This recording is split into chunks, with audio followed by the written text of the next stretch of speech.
एक समय की बात है, एक छोटे से गांव में एक बुजुर्ग महिला रहती थी। उनका नाम राधा था। राधा बहुत ही दयालु और सहानुभूतिपूर्ण थी।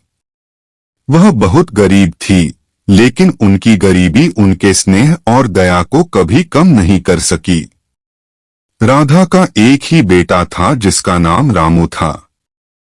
रामू किसी नगर में नौकरी करता था और अपनी माँ से बहुत प्यार करता था। रामू हर महीने अपनी माँ के पास आता था, उसे पैसे देता था और फिर वापस शहर चला जाता था। लेकिन एक महीने रामू नहीं आया। फिर दूसरे महीने भी वह नहीं आया। राधा को बहुत चिंता हुई। उसने सोचा कि उसके पास पैसे तो हैं, लेकिन उसके बेटे का ख्याल उसे चैन नहीं आने दे रहा था। वह रोज बेटे का इंतजार करती, लेकिन रामू नहीं आया।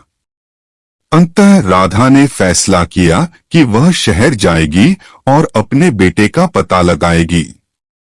राधा ने अपने सारे पैसे जमा किए और शहर के लिए निकल पड़ी। शहर में पहुंचकर उसने अपने बेटे को ढूंढना शुरू किया। दिनों बीत गए, लेकिन वह अपने बेटे का पता नहीं लगा सकी। उसके पास पैसे भी खत्म हो गए थे। राधा की चिंता बढ़ गई, लेकिन उसने हार नहीं मानी। एक दिन वह एक दुकान के सामने बैठी थी और रो रही थी। दुकानदार ने उसे देखा और उसके दुख का कारण पूछा। राधा ने अपनी कहानी सुनाई। दुकानदार ने उसे अपने बेटे के बारे में बताया। रामू ने एक हादसे में अपनी जान गंवाई थी। राधा यह सुनकर तोड़ गई।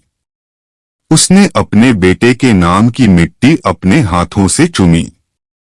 उसकी आंखों में आंसू थे, लेकिन उसके मन में एक आशा थी।